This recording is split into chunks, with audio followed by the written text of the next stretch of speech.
convicções de entrar para poder não perder esse encontro maravilhoso. Obrigada, Senhor, por tudo. Em nome de Jesus, que eu te peço, te agradeço. Amém.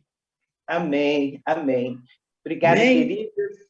As que chegaram depois, né, do nosso boa noite, sejam bem-vindas. A gente pede que todas desliguem os microfones para facilitar aí a nossa transmissão. E nós estamos iniciando, né, um estudo sobre as mulheres da Bíblia. Então, todas devem estar com a Bíblia na mão, é lógico, né? E hoje a gente vai conhecer um pouco mais uma mulher chamada Ana, que foi mãe do Samuel. Acho que muitas de vocês conhecem, pelo menos por alto, né, essa história, mas eu queria assim, que hoje a gente trouxesse as virtudes de Ana para as nossas próprias vidas e fizéssemos uma autoanálise. Será que nós também cultivamos em nossas vidas essas mesmas virtudes que podem nos fazer vitoriosas?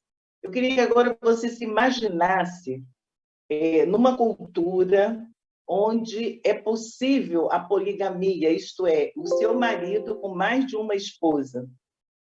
Essa outra esposa, que não é você, tem filhos, todo ano um filho, de 1 em 1 ano um filho.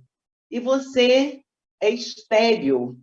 Numa cultura, a gente sabe, né, que essa história se passou em Israel, e naquela época o que acontecia? A esterilidade feminina ela era considerada um castigo de Deus e uma vergonha, uma desonra para a mulher. Então, você é essa mulher que não pode ter filhos, cuja a outra esposa do seu marido debocha de você, te humilha. Como você reagiria? Eu não quero que ninguém responda, infelizmente o nosso tempo não permite essa troca, né? Nós só temos 45 minutos de Zoom. Mas, assim, pensa sinceramente, qual seria a sua reação diante de uma situação tão hostil? Então, queridas, lá no primeiro livro de Samuel, nós conhecemos a história da Ana, é o primeiro e o segundo capítulos, né? Uma história que traz lições, assim, incríveis. Por que incríveis? A história de Ana vai revelar as suas virtudes e vai mostrar para a gente que Ana era uma mulher que verdadeiramente temia a Deus. Então, eu quero começar, Helenice, por favor, se você puder fechar, Helenice, fechar seu microfone, querida, porque está tendo ruído, tá? Márcia, se Márcia puder me ajudar, todo mundo que entrar, pedir para fechar. Então, meninas, quem era Ana? Primeira coisa que eu quero destacar é a pessoa de Ana, tá? Ana era esposa de Eucana, vocês sabem disso, né? Eles pertenciam à tribo chamada Efraim.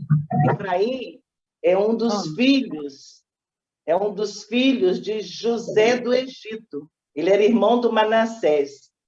Cristina, desliga o microfone de mamãe, por favor, que está tendo ruídos. Então, Efraim, ele deu nome a uma das tribos de Israel, e era uma tribo muito poderosa. Ana e Eucana pertenciam a essa tribo. Logo no primeiro versículo, vocês veem isso, né? No versículo 5, a gente viu que a madre de Ana foi cerrada, isto é, Ana era uma mulher que não podia ter filhos, ela era estéril.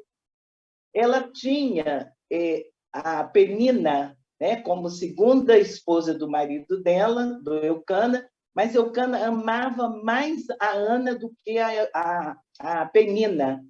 Ele demonstrava isso de muitas formas. A gente vê que Ana também era uma mulher muito amada. Ana era uma mulher religiosa. O que nos aponta isso? Exatamente o fato dela subir a Siló todos os anos. Ela e o seu marido, todos os anos iam a Siló. Siló, o que era? Era o lugar da tenda, era o lugar do tabernáculo da revelação. Isso a gente vê lá em Josué, capítulo 18, versículo 1. Era onde o povo ia para adorar a Deus, né? E esse Siló era como se fosse uma tenda, um tabernáculo que Deus habitava, né? Estava ali no meio do povo. Siló era considerada a capital nacional da adoração.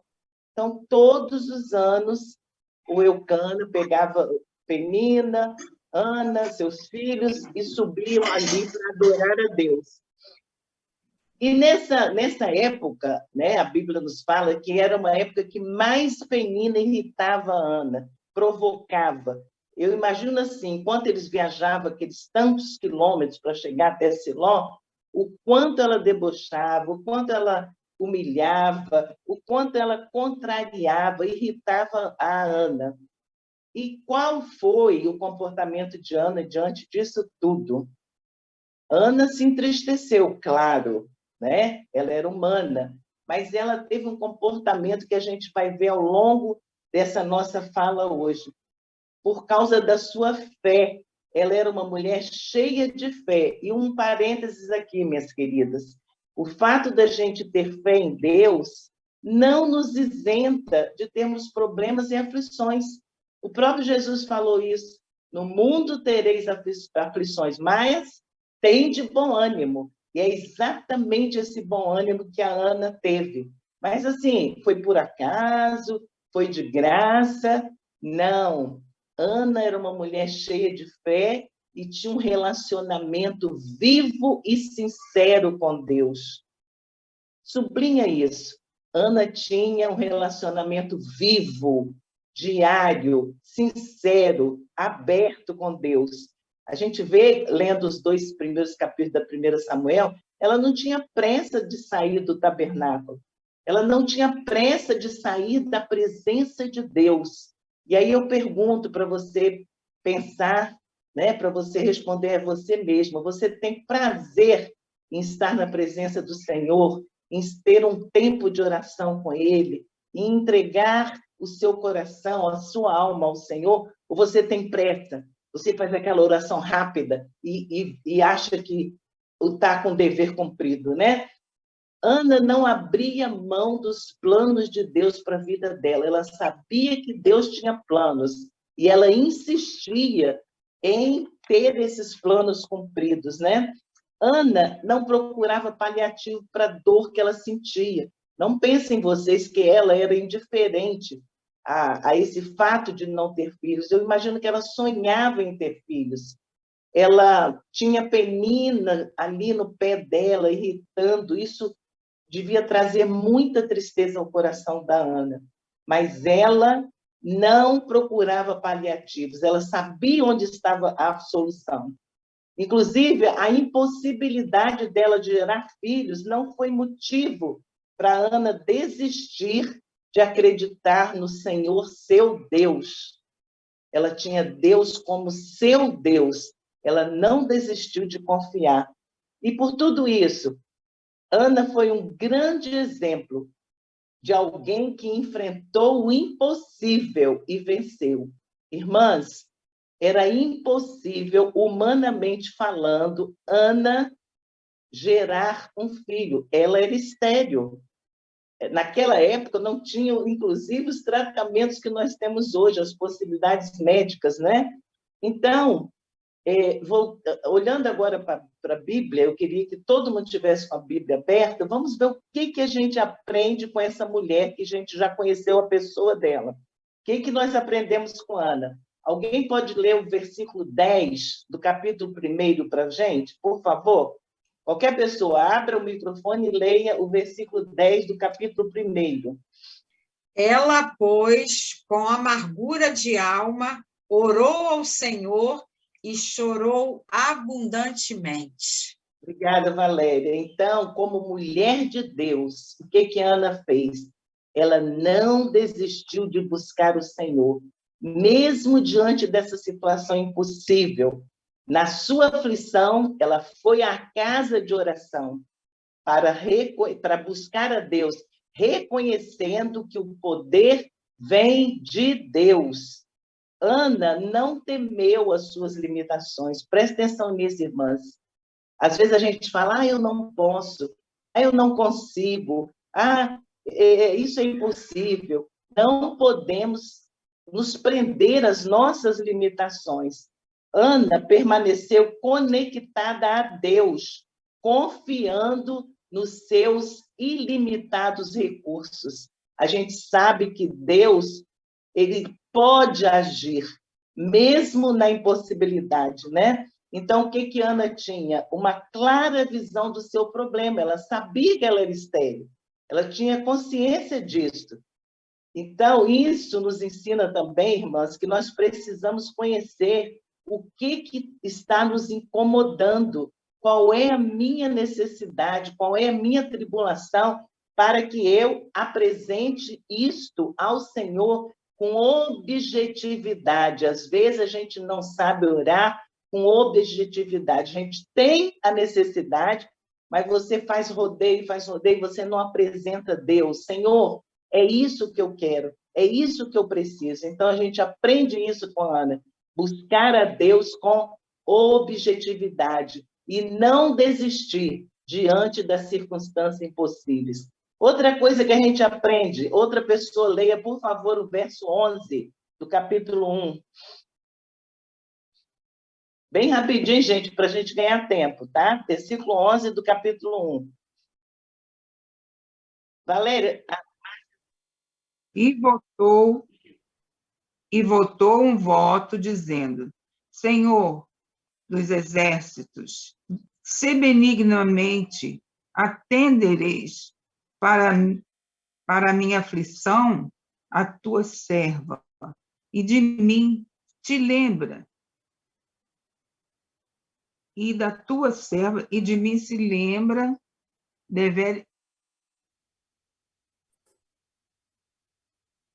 deres dar um filho varão ao Senhor, e darei por todos os dias da tua vida, e sobre a sua cabeça não passará navalha. A letra da minha Bíblia é muito pequena.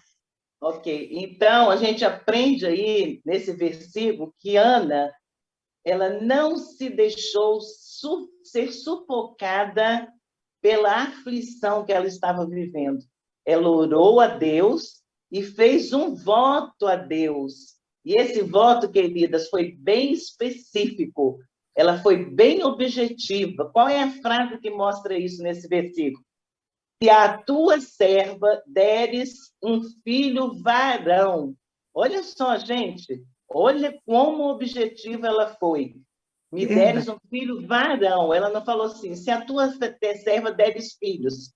Ela foi específica quando orou ao Senhor. Por quê? Porque ela sabia exatamente o que ela queria. E ela deixou bem claro, também aí a gente percebe isso, que a resposta de Deus ao pedido dela era para a glória do nome de Deus. Olha que coisa linda. Ela tinha um objetivo. Ela queria ter um filho, não simplesmente para alegria própria, né? Para ela fugir daquela vergonha, para ela dar continuidade à sua família, não. Ela queria um filho para a glória de Deus. E a gente sabe quem foi Samuel. Quem ainda não estudou os 2 livros de Samuel, estude, gente. Um grande profeta, ele fez uma grande diferença na sua nação, né? Então, a gente precisa ser objetivo nos nossos pedidos, primeira coisa que a gente aprendeu, a gente precisa ser específica e nós precisamos pedir tudo que pedimos é para a glória de Deus, não é para o meu bel prazer. Outra coisa que a gente aprende com Ana, está lá nos versículos 19 e 20, queria que alguém lesse bem rapidinho também. Abra e leia. Versos 19 e 20. E levantaram-se de madrugada e adoraram perante o Senhor e voltaram e vieram à sua casa a Ramá. Eucana conheceu a Ana, sua mulher, e o Senhor se lembrou dela. O 20. E sucedeu que, passando algum tempo, Ana concebeu e teve um filho, e chamou o seu nome Samuel, porque dizia a ela: o tenho pedido ao Senhor. Amém. Então, o que a gente vê aí? A resposta do Senhor. E o que nós aprendemos, irmãs? As atitudes de Ana foram baseadas na fé. Ela creu, ela orou com fé. Outra coisa que eu quero que vocês pensem: quando você ora com fé, sabendo que Deus é poderoso, que Ele pode atender a sua petição, que Ele tem prazer em atender a sua petição, ou você ora por orar, você ora duvidando, você ora, Senhor, não sei, né? Talvez, quem sabe. Ana não. Ela orou com fé. E a sua fé e a sua oração foram determinantes neste processo que a Valéria acabou de ler. Deus concedeu a maternidade a Ana, né? Depois de orar, depois de crer, depois de saber que Deus podia agir. Então, Ana alcançou o favor de Deus. A gente sabe, lendo a história, que ela teve Samuel, não apenas Samuel, depois ela teve mais 5 filhos. Então, queridas, talvez você tenha alguma dificuldade que você acha assim, é impossível Deus agir. Humanamente é impossível. Seja em que área for da sua vida. Perceba isso na vida de Ana. A fé de Ana, a intimidade com Deus, a oração foram determinantes. Confiar em Deus, para nós também, será determinante na maneira como nós vamos lidar com as nossas dificuldades diárias. Todas nós temos dificuldades, mas nós precisamos saber lidar com elas. Como? Ouvindo de Deus a orientação. É Deus que vai te orientar, não é? Para como você vai lidar com isso. 24 a 28. Alguém pode ler rapidinho, por favor, do mesmo capítulo? Versículos 24 a 28. Quem pode ler?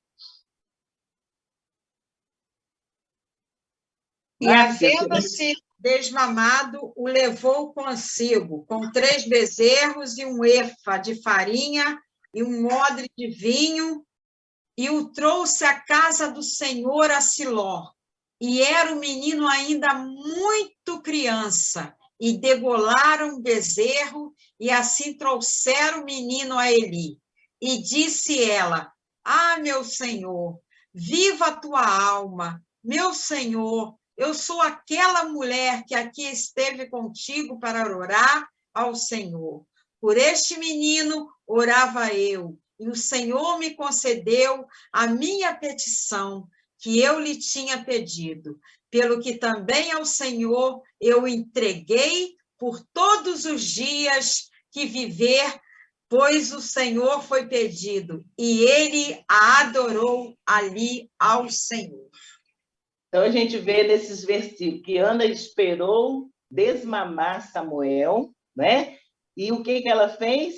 Ela pagou o voto a Deus, ela subiu de novo a Siló, mesmo local que ela tinha derramado a sua alma, né? E ofereceu o sacrifício. E, além disso, ela lembrou a Eli. Vocês sabem que Eli, quando Ana estava orando, né? Ela estava orando silenciosamente, ele achou que ela estava bêbada, ela só balbuciava os lábios. E ela aqui está dando a resposta a Eli. Lembra daquele dia que eu estava orando, você achou que eu estava bêbada? Eu estou aqui com um filho que é resposta àquela oração. Ela mostrando para Eli, né, e pagando o voto que ela tinha feito. Quantas vezes, irmãs, você promete alguma coisa ao Senhor e quando a bênção vem, você esquece. Você acha que foi por acaso, você acha que aquilo... Juna, por favor, fecha o seu micro. Ok. Você acha que aquilo foi esforço seu? Você não reconhece... Por favor, fecha o microfone. Você não reconhece que é resposta à sua oração, né? Aí o que Ana fez? Entregou o seu único filho. Olha, gente, Alguém que queria tanto ter um filho, e quando teve, entregou a Deus. Por que que ela fez isso? Porque ela reconheceu que a dádiva foi de Deus. Então, ela estava ofertando aquilo que Deus tinha dado para ela, né? E nisso tinha um grande propósito. Samuel ficou ali servindo a Deus, junto ao sacerdote ali, por muito tempo, e foi o quê? Formado para a grande missão que ele tinha ali em Israel. Olha como Deus é maravilhoso. Olha como Deus contempla o nosso desejo e atende aquilo que a gente deseja, né? O desejo de Ana era que seu filho fosse para a glória de Deus, e Deus cumpriu isso na vida dela. O que que você tem pedido? De que forma você tem pedido? Você tem falado para o Senhor, Senhor, eu vou devolver ao Senhor aquilo que o Senhor me conceder, porque eu sei que veio do Senhor. E lá no capítulo 2, do verso 1 ao 10, nós não vamos ler por causa do tempo, está contido o Cântico de Ana. Eu queria que você anotasse aí o Salmo 113. Salmo 113 é muito semelhante a este Cântico de Ana. É um salmo que diz que Deus faz com que a mulher estéril habite em família. Este Cântico de Ana, irmãs, é um poema de louvor a Deus. Ela transformou esse poema numa oração de gratidão a Deus pelo nascimento do seu filho Samuel. O significado de Samuel é exatamente esse. A Deus eu o pedi. Então, naquela época, os pais sempre colocavam o nome dos filhos com algum significado importante. E Ana associou, eu pedi e Deus me deu. Então, ela deu o nome de Samuel. E interessante que esse poema, depois vocês leiam, tá? Quando acabar aqui a nossa live, 1 Samuel 2, de 1 a 10, que é o Cântico de Ana. Esse cântico abre o grande tema do livro todo de Samuel, dos 2 livros, né? Que fala sobre o poder e a vontade do Senhor para interferir, para intervir e para inverter situações. Foi o que Deus fez com o povo de Israel. Olha que coisa linda. Olha a ligação de um filho com o povo de Deus, né? Então, queridas, o cântico de Ana, no poema, ela proclama em alto e bom som o que o Senhor fez. Olha que coisa maravilhosa. Você tem feito isso?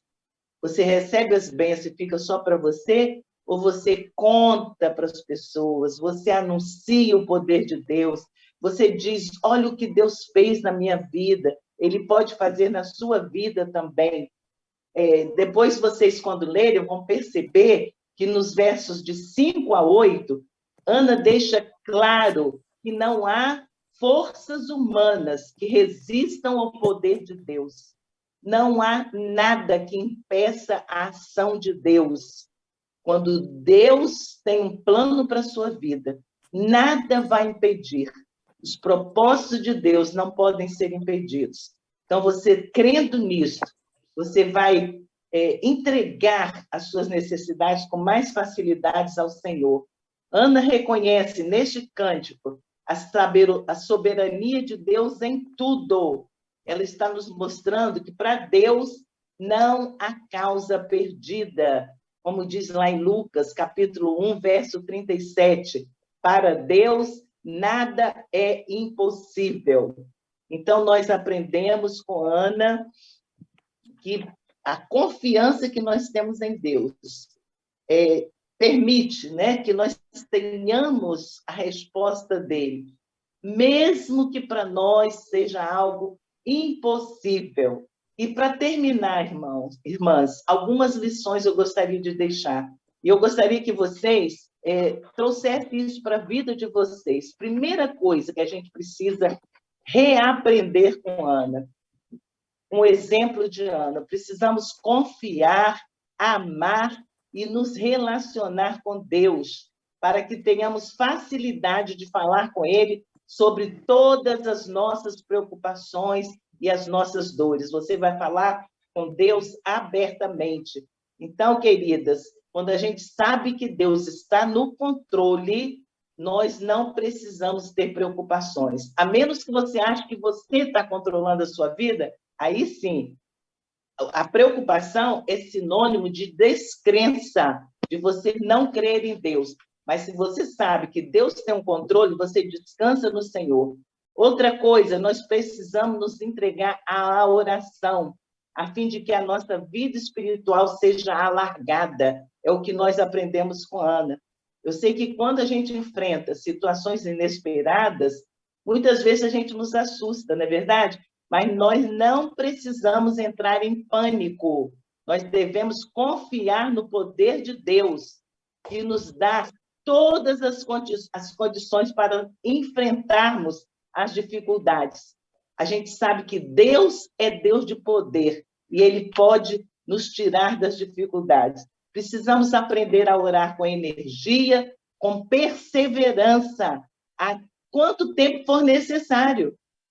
Você pode orar 1 mês, 2 meses, 1 ano, até que Deus te responda.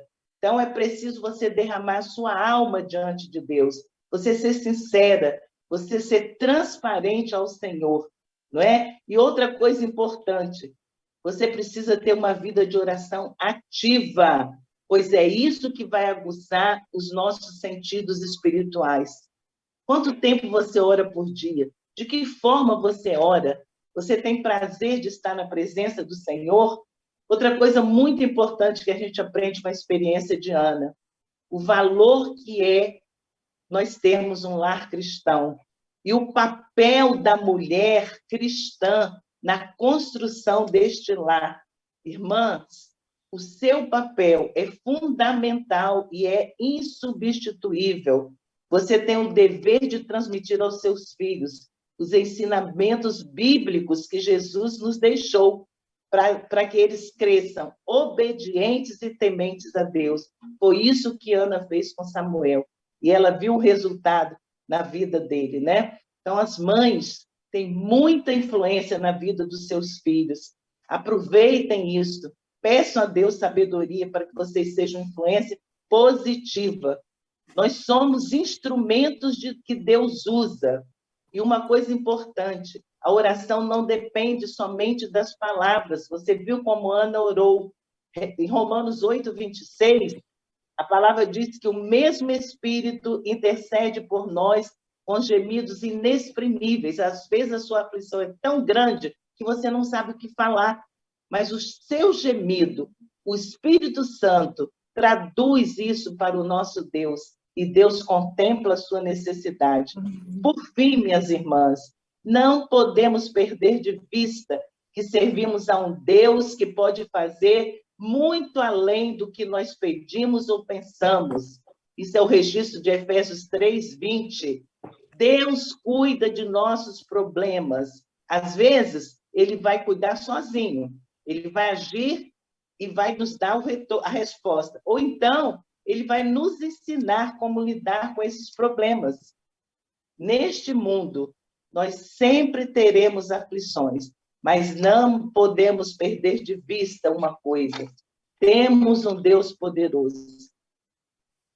E os nossos olhos precisam estar fixos no Senhor. Então, queridas, nós estamos quase chegando ao nosso tempo aqui de esgotamento do Zoom. Eu queria que vocês colocassem no coração e na mente o aprendizado que tivemos esta noite com a Ana e colocassem em prática, principalmente, a vida de dependência do Senhor em oração, conhecendo o Senhor, passando para Ele tudo que está na sua alma, sabendo que Ele é um Deus de poder, que faz infinitamente mais do que pedimos ou pensamos. Amém? Amém. Então, nós vamos encerrar como começamos. Amém, orando. Eu vou pedir a Aldemira que abra o seu microfone e Juscelma. Como aprendemos com a Ana, vamos ser específicas nas orações. Vocês vão orar pedindo que Deus nos ajude a sermos mulheres de oração, mulheres que dependam do Senhor, ok? Aldemira e depois Juscelma. Aldemira, abra o seu microfone, por favor. Sim, Isilda, abri. Ok, pode orar, querida. Sim. Querido Deus, Pai amado, estamos neste momento agradecidos, Deus, por tudo que o Senhor tem feito e nos permitido a fazer. Muito obrigado, Senhor. Assim como Ana, o Deus, que orou a Ti pelo filho dela, Senhor, nós estamos neste momento orando pelas nossas vidas, pedindo a Ti, Senhor, que o Senhor venha estar assim abençoando a irmã Isilda à frente desse trabalho, abençoando a irmã Juscelma como vice dela, oh Deus, o Senhor possa estar à frente delas, cuidando de tudo aquilo que elas mais necessitam, o mais profundo do eu dela, que o Senhor possa estar cuidando e fazendo o melhor por elas. Ó Deus, pedimos por cada irmã que está assistindo essa live, Senhor. Colocamos as suas famílias, os seus filhos, os seus parentes, todos em tuas mãos. Pedimos ao Senhor por tudo e por todos, em nome do Senhor Jesus. Amém. Amém. Senhor, nosso Deus, nosso Pai, glorificamos o Teu nome, ó Deus, nesta noite, quando Tu nos permite esta oportunidade de estarmos juntas nessa comunhão, através do estudo da Tua Palavra. Ó Deus, obrigado por mais essa porção de ensinamentos da Tua Palavra, ó Deus, que estamos vivenciando com a grande serva Ana, uma mulher que marcou o seu tempo, ó Deus, e que marca esse tempo hoje que nós estamos vivendo. Nosso Deus, nós queremos depender de Ti. Ajuda-nos, ó Deus, a sermos dependentes de Ti. Te agradecemos, ó Deus, pelas oportunidades que temos tido de estar diante de Ti, orando, clamando, e hoje estamos aprendendo um pouco mais a respeito da dependência Tua, da confiança em Ti e de exercitar o ministério de oração. Nosso Deus, nós Te pedimos fortalecimento, Te pedimos sabedoria, humildade para ouvir a Tua voz. Amém. E, ó Deus, nós pedimos que Tu venha nos fortalecer a cada dia na nossa fé. Ajuda-nos, pois, ó Deus, para que possamos crescer cada vez mais na Tua presença. Muito obrigado pela Tua serva, ó Deus, que dirigiu nesta noite, trouxe esse estudo para nós. Continua conosco, Pai, dirige a nossa vida. E, ó Deus, ajuda-nos a colocar em prática tudo que aprendemos hoje, que temos aprendido da Tua Palavra. Louvamos o Teu nome por tudo e Te agradecemos em nome e pelo amor de Jesus. Amém. Amém, amém. Queridas, daqui a 15 dias, dia 21, nós vamos nos encontrar para continuar aprendendo com as mulheres da Bíblia. Um exercício para casa. Dever de casa, anotem aí. Eu quero que até amanhã, no máximo, se possível, hoje ainda, que está fresquinho na sua cabeça, você vai lá no Zap da União Feminina e vai dizer quais foram as lições que mais tocaram a sua vida. Claro que cada uma vai ter uma experiência. Então, faça isso hoje ainda, tá? De tudo que você ouviu aqui de Ana, quais as lições que mais chamaram a sua atenção para a sua própria vida, ok? Mas, se a gente tem um tempinho para confraternização, tem 1 minuto. Eu quero que vocês influenciem outras mulheres para estarem aqui dia 21. Dia 21 é a Márcia, que vai estar nos conduzindo, e eu acho que se cada uma se empenhar, nós vamos ter uma sala com muito mais mulheres do que tivemos